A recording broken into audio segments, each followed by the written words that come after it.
Join us as we explore the dynamic journey of Matt DiPaola, a seasoned fractional CMO and innovation consultant. Discover insights from his 30-year career across global brands and his passion for digital transformation.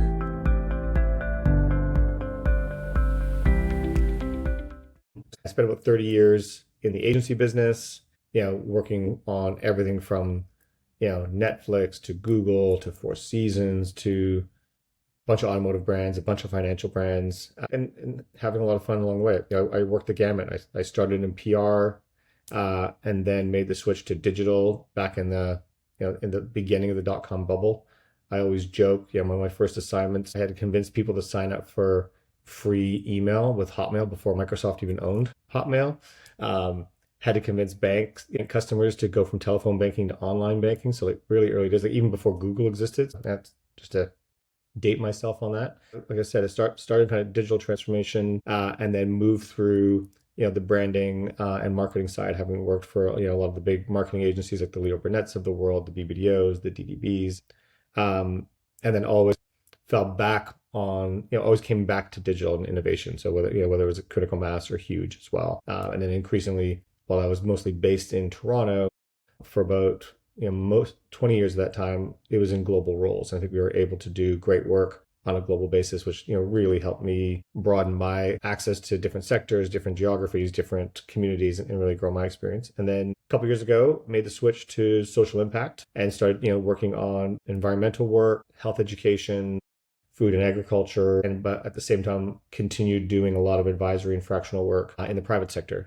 And so that what I've always appreciated about being across, whether it's agencies or advising startups, is just the ability to take that experience from one place to another and apply it. And I think that kind of idea of that challenger brand of like, okay, I'm going to take what I learned on Google and now apply it to this smallholder farmer in Africa and say, okay, how do we bring that learning to one and really allow everyone to accelerate what they're doing.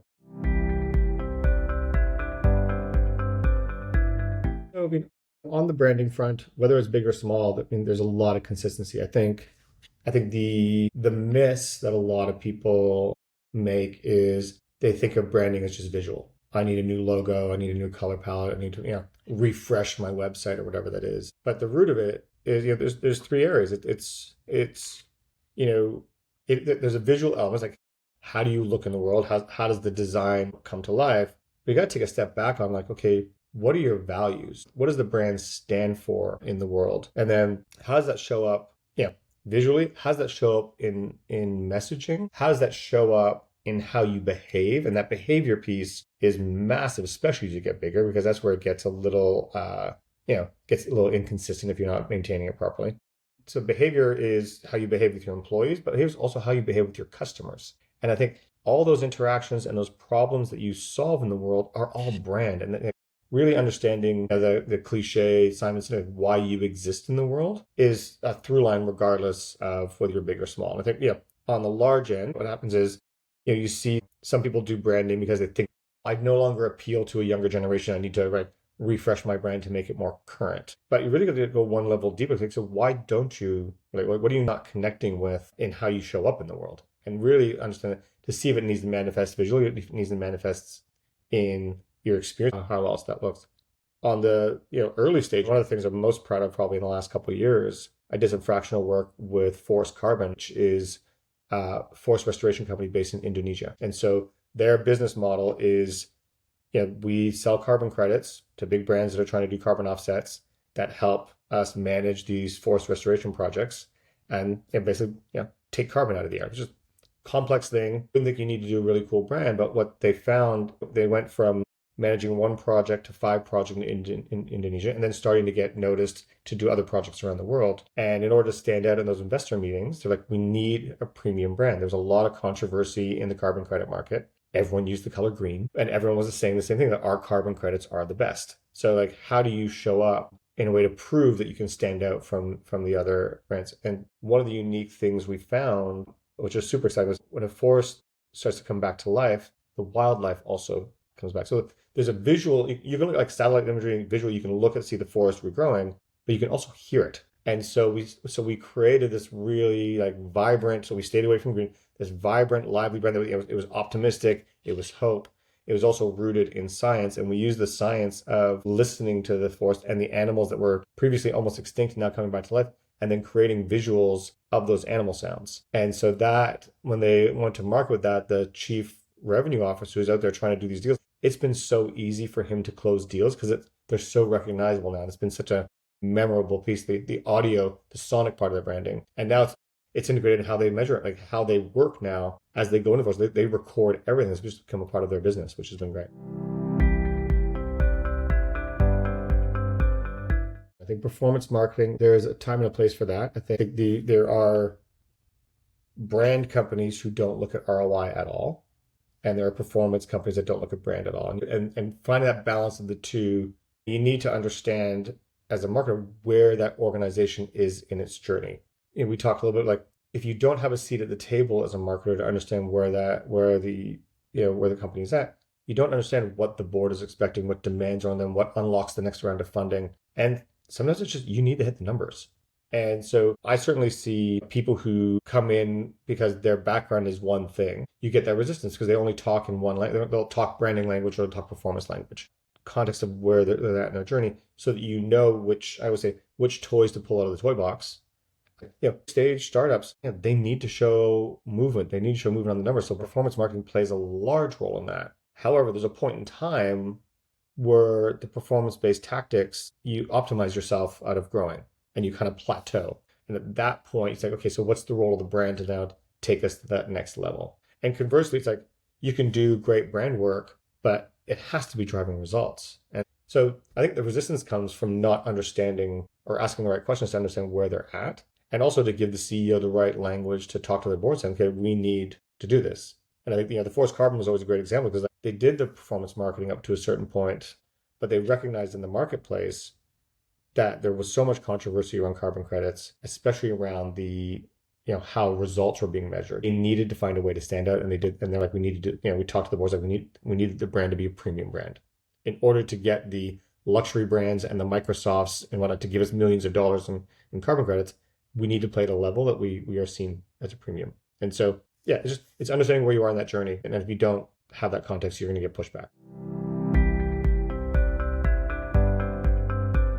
Working with the leadership team to understand the context of where they're at as a business, not just as a brand. And so, I've gone in a lot of times where it's like, we need to redo a brand. It's like, why? And I think really digging into the why and what their 3-year goals are. The world is so uncertain as it is right now. It's like having a 5 or 10-year plan is like, it's nice. It's good to have a bit of a North Star, but looking 12 to 36 months over what you're trying to accomplish, and then where are some of the barriers in getting there? Because that helps identify where the problems might be in the organization as well as the marketing. And I think where it falls down is if marketing is kept in a silo and doesn't have that perspective of what else is happening in the organization. It's not marketing's job to just focus on the other thing, but it just helps make the work better to understand the context of everything. So I would say I always start there. Like I do a leadership review, like, okay, walk me through your goals, walk me through your plan. Let me see, like, what did you present to the board? And then the next thing is a really deep dive into the customer. There's the current customer, and then there's the ideal customer. And like, who are we trying to get? What are we trying to get them to do or to believe? And a second, what's the white space? Those customer insights are as important as the business insights. Show me what you got, show me what's worked, show me what's not worked. And I think you really got to look at the numbers on what's been done today and where the gaps are that triggered hey, we need to think about this. Then you can put forward, here's a bit of a roadmap to get it done. And then, that depends, okay, what type of team do you need or tools do you need in place to do that? And I would say increasingly I'm seeing as a fractional CMO, it's way more sleeves rolled up than it used to be. And you're in the work. And I think with a lot of the AI tools that are out there, there's a balance, there's resources, there's some tools that can help accelerate you to get there faster too.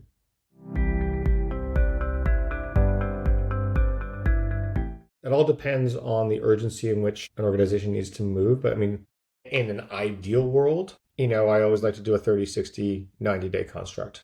And again, depending on the size of the organization, the availability of people, the complexity, first 30 days is a listening tour. I think if coming in with a preconceived playbook, you're just going to miss the nuances. And I think that's where, going back to understand what's going on in the business, talking across the departments. Talking to sales is super important, but talking to talent and HR is also important to understand what's going on, with the culture of the company. So I would say like first 30 days, talk to all the department heads, try and look under every rock to see what may have been missed, to see what the opportunities are. All at that same time, also looking at the competition, also looking at the marketplace to see, okay, so where does the organization fit in this moment, and where's the white space? That next 30 to 60 days is then taking all those inputs and formulating the plan. Here's the go-to-market. Again, depending on what the ask is, whether it's brand-led, performance-led, what's it, the digital transformation, like here's go-to-market. And then there's going to be, that last 30 days of feedback loops, revisions, getting buy-in from boards, getting budget approvals so that at the end of the 90 days, you're putting your team in place, you've got budgets in place, and you're ready to go. Obviously, that's scalable depending on whether it's a team of 5 people or a team of 500, but that's kind of loosely the path I follow. I think, at the larger organizations, for sure, there's generally a marketing team there. There may be somebody who, they want to move into a leadership position and they want someone to kind of come in to almost like advise, guide them, mentor them to help them get there. And that, that's certainly an ask. There might be, they need an outside perspective on like, all right, who do we keep? Who do we not keep? Like who's part of the future? If it's a bit more of an internal transformation of the department. I would say in the smaller organizations, they often don't have a senior level marketer yet. So it's generally been driven by the CEO or chief revenue officer, and they may have some tactical people just getting stuff done. And they need to bring in like someone to again lay the roadmap down and then help set up the department over time. Yeah, I think a couple things on Fractional. I think for me, why I stayed agency for so long was the variety. I think being able to work across sectors, across geographies, across different leadership styles. I would call myself a lifelong learner, and I learn from doing and learn from being in it. And so I always love that. So being fractional has allowed me to also work across sector. I'm still doing work in climate. I'm doing work in Fortnite right now in gaming. I'm doing work with the trades and a plumbing company. I'm doing work with an agency that does all the work for Coachella. So I'm working with a couple of musicians who are moving into tech as well. So the variety is amazing. I love that part. The other part, we're told to take a portfolio approach to our investments and to mitigate risk. You can do the same for your income. I've got some clients I work with on a fee for service basis. I've got some that are just a straight up retainer. Some there's some equity in it. And so it's to have that variety to be able to okay, well, I'll work with you for this period for this. And it's nice to balance out. I can balance out my time. I can balance out how I make money and can invest where I want to invest based on the people or the idea. I've been in Austin, I've been in Vancouver, I've been in Toronto, I've been into conferences, I've been launching these Disney projects on Fortnite, and the musician I'm working with pitches tech to like Samsung. There's some days where I'm working a few hours a day, and there's other days where I'm like 11 o'clock at night, I'm still reviewing pitch deck. There's not the expectation that I'm sitting at a desk 9 to 5 every day. And certainly with the type of work, I can do some of it on my phone. I can be at a conference and be fully present at the conference and then dip out for 30 minutes and catch up on things. Because not charging by the hour all the time. Make sure the outcome of the work is what I'm focused on. I think like everything right now, like every business is going through changes. And AI, everyone knows AI is coming. I think people haven't figured out the true value of it yet. And so I think, as a marketer, I think, what I look at is, what I said earlier, like, one thing, you have to be hands-on, you have to be using the tools, and you have to have like an active perspective. I often use the term, phrase of like house cats versus alley cats. And, the house cats of the world, they read online, they do everything online, they read what everyone else is reading, and they just regurgitate other people's opinions. The alley cats are out in the world trying a bunch of different things and forming their own opinions from their own experiences. And I think marketers need to be alley cats right now. You need to be in it. You can't just read people's reviews of the different AI tools. You got to try them and see what there's value. I think the other thing, when we look at big organizations, yes, they need to be trying AI, but there's, as we saw through the digital, transformation years, digital transformation took 20 years before organizations really fully implemented like change. These things are going to take time. There's behavioral changes, people's just acceptance of change. There's new ways of working. And so I do think organizations, especially larger ones, need to be thinking about, okay, so what's the change management exercise of bringing new tools into new ways of working, and how am I going to create space to not disrupt the business? And I think we're seeing all these AI startups, which are pitching their wares. There's 100 different versions of the same thing of people using AI in the same ways, all trying to pitch their services. And no one's moving as fast as they need to move in order to get the next round of funding. Everyone's been talking about the bubble right now. We're going to see a bit of a crash and consolidation to get to fewer tools. And so that's where, again, marketers need to understand who's still going to be around a year from now. And one of the things I often say, you look to 23andMe as an example of how data can be used. If you're using an AI tool without any restrictions right now, and that company goes bankrupt, who owns all the company data you just put into it? Much like people did with 23andMe in their DNA. I think that understanding that construct of, all right, what tool do I need? What data does it need? Do I want to trust it? Are other layers to consider. Are there efficiencies? For sure. Like everyone's using ChatGPT. Everyone's writing what's the same. Deloitte just got sued for not reviewing their work. There's those things you got to watch out for too. ChatGPT for obvious. I think Jasper, has been really good for brand voice work. Again, and I've been testing it. I haven't recommended to implement it anywhere yet, just to see how things play out. Google's, Gemini is coming hard and fast on video and image work. I do think right now it's an open AI and Google battle. So I think everyone needs to be playing with both. I think everyone needs to have an understanding of agentic AI and like really, okay, how do I create things that can do work for me? But I don't know if there's a single player in that space yet that I would double down about understanding the promise of it and how to create those things. The other area that I've seen a lot of interesting work being done is the digital twinning. And so, I know some organizations that are working with medical professionals, New York Times bestsellers, consultants who have written books to say, okay, well, I'll help you expand your business. Let's learn everything about you and basically create a digital twin of you that you can now use for consulting purposes. So that part is really fascinating to me. You're seeing VCs who are now have created a digital twin of themselves to do their first round of review of pitches. So that stuff I think is really interesting.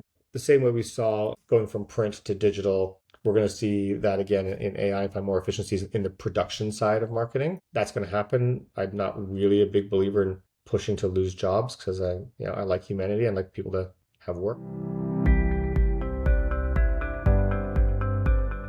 I think for me, free time, part of being in Austin is I just love live music. I love talking with strangers. When I was in Toronto, I used to run a supper club, getting random people together. I took that supper club on the road. So whether it was at South by or CES, Adweek, and 10 people is the magic. 10 people around a table is perfect because you can have one conversation with 10 people, or you can split off into like smaller groups and then come back. And that kind of chemistry of 10 is great. I've gone back to going to conferences again this year. I went to C2 in Montreal in the spring, the Frontier Summit in Vancouver a few weeks ago, South by. And again, it's less about the panels and it's more about who's in the room. And it's those conversations, the in-between moments, I think much like this, that you get insights from how people are viewing the world to help form new thoughts and new ways of working and thinking.